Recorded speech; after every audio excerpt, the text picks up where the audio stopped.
And at some point you retired and you discovered or rediscovered, I don't know which it is, a love for writing. And your first book, Loving the Sisters, no, Loving the Brothers, came out. Tell us about that transition from, probation officer Yeah. to author. Well, when you're a probation officer, you have to write other people's stories. So in your Mm, reports, you're telling the magistrates and the judges what happened to this person, how they became involved in the criminal justice system. You make your assessment, and then you propose what are the outcome, the outcomes, sometimes several outcomes for the judge to pick from. So I've mm, always told stories. And mm. am absolute avid reader, from Okay. my Canning Town days. I've always loved reading books like Bucci Amachetta, In the Okay. Ditch, and all Yeah. those kind of books. As a young adult, was a huge Terry McMillan fan. Yeah. I think I've read every single book she has written, an Wow. article she has written. I'm a super fan. I met her in person as well, so she Oh, signed brilliant. my books. So I'm a massive fan of her. I've always considered myself to be an Alice Walker fan, Yeah. so hence the locks that she had at the time as well, and the glasses because she wore glasses, and loved her book, The Color Purple. Yeah. Other books are there. Seminal work. Um, yeah, she's written, so her repertoire is prolific. Yeah. I'm Yeah. also an Andrea Levy fan as well. So Okay. Yes. Yes. Yes. and I've always been in awe of authors. Now I'm a huge Martina Cole fan, so I've met her several times to the point where she would recognize me and say, "Hi, how Oh, you doing?" If I wow. go to a meet and greets, has been very supportive on my Martina journey Cole as from an the author. business, I think it is. That's right. Yeah, Okay. yeah, from Nice one. Essex. She's an Yeah. Essex author, so a lot of her books are set in the East End, Yeah. places that you and I know. So, if I was Fantastic. to give myself an accolade, I would say that I am the black version of Martina Cole, I love because it. my books are based in East London. I wanted, as much as I love American fiction, Yeah. there's something quite special about the Black British experience that I wanted to put into print. Yeah. I was motivated because I was approaching a milestone birthday, and I wanted to, like you, I was turning 40. I wanted to acknowledge it in some way. And Yeah. I had three things on my bucket list: do my master's, um, go on a cruise, and write a book. But all three are expensive, so I had to drop one, and I Yeah. easily dropped the studies. I couldn't see myself doing a 9 to 5 and And yeah. writing a book as well. So just by sheer coincidence, I went to an award ceremony. I was my friend's plus one. And Okay. I sat next to a lady called Marcia M. Spence, she lives in Wolverhampton, Okay. and I bought her book, Geraldine's Pearl, and I say what I always say: one Okay. day I'm going to write the book. And she said, "Well, stick with me. I'm moving into publishing, and I can make that happen for you." Fantastic. So, Loving the Brothers, the first edition of Loving the Brothers was published on the 8th of January 2018, 8 weeks before my milestone birthday. That's And fantastic. here it is. I love it. Yeah. Um, it's an oil painting originally, and my boys bought me the oil painting for my birthday during the pandemic, which is just absolutely beautiful. Yeah. So that's how Loving the Brothers came about.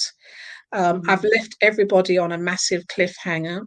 So it took me another 2 years to write my second book, which is called Loving the Sisters. It's the sequel to Loving Okay. the Brothers. So, Brilliant. and that came out, well, before that came out, when you're using a publishing service, you have to pay Mhm. for them to do everything for you. Mhm. But I felt that my stories were worthy of a traditional publishing offer. So I got myself an agent, and I went to the Good. big five that we all know about. Mm. And unfortunately, my experience wasn't very good. They Mm. wanted me to change too much of the book to make it more marketable, Yeah. and Mm. I didn't do it. I mean, believe me, I am a flexible person, but these Mm. were Yeah. my three non-negotiables.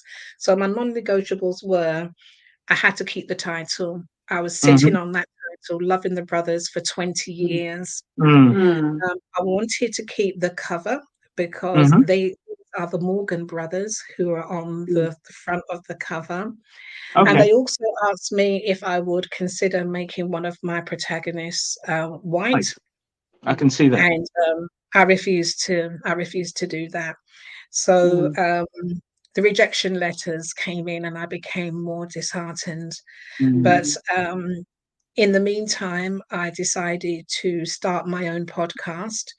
The Mm. idea was is that if I'm promoting others, then maybe and tell everybody of my plight that I wanted a traditional publishing offer, then Mm. maybe someone would hear somewhere around the planet would hear Yeah. my Mm. plight and come to my rescue, and they Yeah. did. Love So that. I got a free book publishing deal with a small press in South Carolina in January Wow. 2022. And the Brilliant. beauty about that is that they gave me the opportunity to rewrite Loving the Brothers, because when you do a second Fantastic. edition, you have to Yeah. make it remarkably different from the Different. first Yeah. edition. Mm.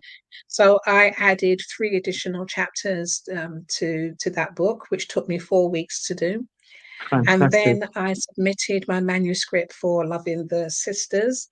And in July last year, the 27th of July last year, Loving the Sisters came Hey, along. hey. That's cool. So, Loving the Sisters is a watercolor, Okay. and it's got obviously my sisters on the front cover there, Brilliant. Patty, Charmaine, and Rose. Okay. And it's part two of the story. What Yeah. happens? What happens Mm. next? So, part one is like an introduction of how the Mm. women meet. Part two is how they support each other. Yeah. And part three, I'm writing at the moment, which I'm excited about as well. I love creating characters.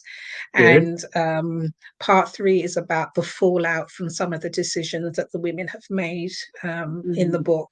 So that will complete the trilogy. I'm already Mm. thinking about next steps. So Absolutely. I was invited to Simon and Schuster, which is one of the Yeah. big main five Mm. Yeah. publishers. Made Mm. sure I took pictures in all of their offices with my books as well. I think I saw And that we are actually on looking, your Instagram. I believe I liked it. yeah, Yeah. Mm. Yeah. yes, we are looking at now what the next steps might look like Mm. in terms of a standalone book. Um, Mm. which will still have similar themes. So it's a Yeah. Yeah. spin-off from one of the characters. So That's Mm. brilliant. yeah, I'm very excited that my That's journey really has brilliant. brought me this far. I've been able to travel with my book. So I've been up and down the breadth of the United Kingdom. I've Good. been to Dublin in Ireland as a guest speaker there. In 2019 I went to Barbados, and I Mm. had a book launch there, which Fantastic. was very special. Every Mm. time I'm considered a Barbadian or a Caribbean author, I just, it just Mm. excites me because Yeah. Mm. my Well family done. was so proud to see me on Good Morning Barbados. Mm. And that whole experience of being in the studio, Yeah. it was just fantastic. So I'm really Mm. having a wonderful time Mm. with the books. As you know, we just celebrated International Women's Day, Yeah. and I was selected to represent at a international women's event for 100 schoolgirls, including students from Fantastic. my school, from the same Canning Town, Oh, from Queensley wow. School. So I was invited to come back, and I've been invited to come back to the school to take part in one of their assemblies. So it's been really a Fantastic. special time. Yeah. Mm. That's really awesome. I mean, you had that first experience in your Canning Town school. You've had the experience in terms of the Mm. judicial system. You know, would you say your visit with your mom back to Barbados when you were younger was that pivotal sort of turning point, you know, in terms of your own identity as a Black person? Oh, yeah, because everybody was Black. That was a shocking thing. So you're in Canning Mm. Town where you're in the minority, Yeah. and Yeah. then you travel on, back then it would have been BWIA. Okay. The air stewardess are Black. The Yeah. pilots are from Ghana that you're flying with. Mm. And it's just an exposure to a Mm. lot of Black Mm. people, and Yeah. you know, food that you haven't been able to try before. You know, there are some that are as a child were thinking, why would you want to drink this? You know, why would you want to drink Morby, and you know, why Bobby, would you want, definitely. you know, we're in the countryside as well, so everything is fresher and, you know, Mm. cleaner. You're eating a lot cleaner, and I think it's only when you're an adult that you can look back and reflect on Yeah. those things and think, Yeah. right, actually, you know what, I had it really good back then. That was a really good experience. Mm. So I think it was pitiful, but even more so, I was selected at 17 years old to represent the school in a its first exchange visit with Barbados. Oh, So we, brilliant. yeah, a community worker.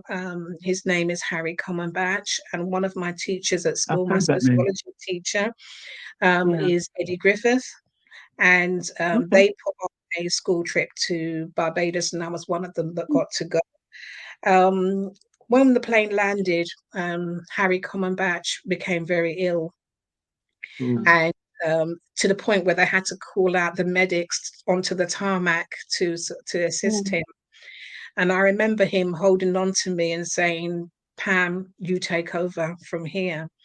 And at Yeah. 17 years old, I organized everything. Obviously, I'd been before, so I'd organized everything, Mm. got everyone through Mm. security, through immigration, onto the bus, checked everybody into the hotel. Mm. You know Right. what? I don't like this leadership role Mm. they're preparing us for. And Yeah. I was a bit of a rebel there. We were attached to Commonwealth School. We met the committee, the United Nations Committee for International Year of the Youth, and they Mhm. were talking about America's intervention in Grenada. And at Mm. 17 years old, I put my hands up to make a comment. And I said, you know, I really don't understand what you're talking about. Aren't you talking about an invasion of Invasion. Mm. Grenada? And, Mm. you know, upset and ruffled quite a few feathers while I was there. But it was an amazing experience that changed my whole outlook on Yeah. things, because Mm. the educational system is a much higher standard than what I Mm. had experienced up Mm. until that point. Mm. And I just thought, if I told my careers officer that I wanted to be a pilot, I would be laughed out of Mm. the, Mm. the office. But Mm. in Barbados, they took every ambition, um, Mm. every dream that they Mm. had, they took them all Yeah. seriously at that Yeah. school. Yeah. So Yeah. when one of our peers in Barbados said he wanted to be the first Barbadian in space, nobody Mm. laughed. No. Everybody Yeah. was like, okay, well, how do we map out a route for you Yeah. to be able to get there? And he got Mm. into space. It might have not have Mm. been, you know, going to the moon, but he's now a pilot Mm. that travels around, you know, the Yeah. Caribbean. He got into Mm. space, and Mm. it just helped me to raise the bar for myself, Yeah. so that I Absolutely. could come back to the United Kingdom and want to, you know, to aspire. Mm. Myself, and those young people that I met are now in their 40s, like us, Mm. and they are Mm. you know, we're still friends now. Yeah. Mm. One of the pupils at that school is godfather to one of my children.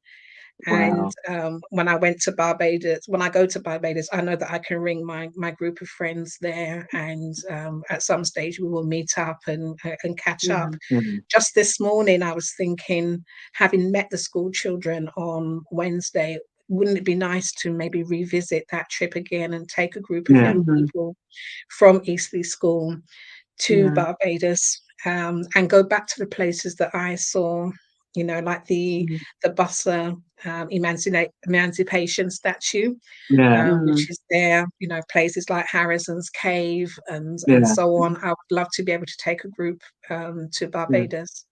I must say, I can so concur with you in terms of your Barbados experience, because though I was born here, I grew up in Jamaica. And so for me, looking around, everybody looked like me. The Prime Minister, the bankers, the politicians, the businessmen, more often than not, they looked like me. And when I came back to England, I had a little bit of a shock, because I realized that very few people in authority looked like me, and it was a trauma. And people that looked like you were and thought people of a certain way. And people that looked like me, when you said this is what you wanted to do, they invariably said that's not what we do. So it must have been really pivotal in terms of shifting your mindset, of being there and grounding your identity. Absolutely. So from a child where someone's describing your hair as cobwebs, and the humiliation and the realizing, okay, I'm different, and from being, well, okay, no, I'm me. Yeah, absolutely. I am me. So it's we can't I know it's hard. I know it's hard, but I really do want to encourage people, if they can, to travel. Definitely. And I've always said to my children that the world is bigger than Forest Gate. The world is bigger than London. And you are not tied to somewhere because you happen to be born there. Absolutely. And you belong. You're a world traveler.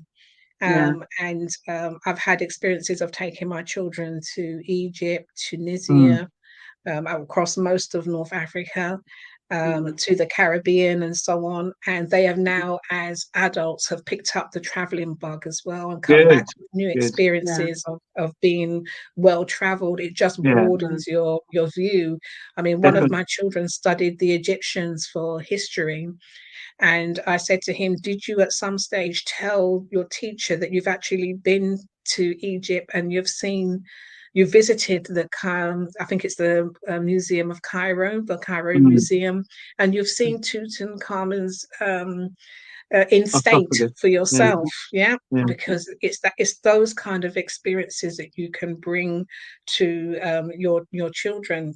At least twice a year when they were younger, we would take part in Kids Week at the theatre, so they got to see a West End show, but broadening their horizons beyond their circumstances. And I would encourage people to do that. It doesn't have to cost much. Museums are free. You just have to have the will and the time to want to take them. Yeah. Museums are free and ignorance is costly. I like that one. I'm going to write that down. It might be in Loving the Children at some stage. Listen, Pamela, it is such an absolute pleasure speaking to you. Where can we get your book? Books. Our books, my books are available online at Waterstones, W.H. Smith's, Foyles, Blackwell's, basically anywhere where good books are sold, you can find it. I'm trying to get I'm trying to get my books into libraries, but they are at the moment in Redbridge and Brent libraries. But if you want a copy in your library, go in and ask for it, because they have to then look for it and either purchase it or borrow it from another library. So that's good. Brilliant. I know that this is a worldwide podcast, so the books are also available on Barnes and Noble, Books A Million, Target, Walmart, again, where all good books are sold. And my book is now a multi-award winning book. So that's why I'm saying where all good books are sold. Yes, that's right. Brilliant. That's right. And that's Loving the Brothers, Loving the Sisters. And did you say Loving the Children is out or coming out? Is it I'm writing that book at the moment. You're writing now. Yeah. Okay. I'm really interested in terms of your experiences that you've had from being a child in Canning Town, having that pivotal moment in terms of your own identity as a Black person, and then just being an advocate for young Black people, to now like, so putting all of that experience together. This new book. I'm really looking forward to that. Brilliant. Yeah. No problem at all. Thank you so much for having me. Pleasure. But before you go, Okay. we've got to do the quick fire dozen. Okay. So this is as it sounds. It's just some quick questions, a dozen questions. Give you two options. Don't think too hard, and just tell us which one you prefer. Yes. Are you ready? Are you sitting comfortably? Right. Here we go. For you, is it jollof or rice and peas? Rice and peas. Okay. And plantain or plantain? Plantain. Okay. And beach holiday or city break? Beach holiday. Okay. And cash flow or capital appreciation? Capital appreciation. Okay. Netflix or YouTube? Netflix. Okay. Reggae or Afrobeats? Soca. I like it. I like it. I like it. Okay. Brilliant. Listening to music, listening to soca, or listening to a podcast. It's a hard one for you. Yes, it is. Yeah. Especially as I have a podcast as well. Exactly. But I'm going to say listening to music. Okay. Good. Uber Eats or Deliveroo? Uber Eats. Okay. And stocks and shares or crypto? Stocks and shares. Okay. I think everybody's scared of crypto right now. We're not sure where that's going. I think when we've had people that say crypto, I've been really shocked. I don't think anybody said crypto. Oh, really? There's been a couple of archive time. Okay. Right. Samsung or Apple? Samsung. Okay. Easy. Mm-hmm. Good choice. Good choice. Yes. Tell the children. Samsung. Our kids have gone to Apple, but we've said if you're paying the bill, we don't care which one you have. Absolutely. Absolutely. Yeah. Right. Night in or night out? Night in the winter, nights out in the summer. Great answer. Great answer. Okay. And then the final one. Is curry goat or oxtail? Curry goat. I thought you would have been an oxtail lady. I thought you were gonna give me something else as well, something else tantalizing. Because the taste buds. Well, I haven't made it yet, but I do have an idea to make a Barbadian dish at least once a month. Ooh, okay. So I would like to perhaps look at maybe doing souse, having a go at doing souse. But I'm not an oxtail. It's hard to make though, but I don't eat beef. Yeah, souse is gorgeous, but it's not easy to make. No, which is why I'm still putting it off. I've got the ingredients there, and one day I'll get around to do it when I've got a few hours on my hand to give it the justice that it deserves. I don't expect to get it right first time, but I do feel the need to get those Bajan dishes under my belt. There you go. There you go. And besides, the fun is trying, isn't it? Oh, absolutely. I love being in the kitchen. Yeah, so that's good. And it just improves with time. There you go. There you go. Pamela, thank you so much for being on the Pitch Black Unboxing Show. Thank you so much for writing the piece in issue 6 of Pitch Black magazine. We wish you all the very best. We are grateful for your 2 books and the one to come to make it the trilogy. And we're looking forward to what's happening in your world of being an author and a podcaster. Just know this, we'll be here celebrating you, cheering you on, and challenging you to be your very, very best.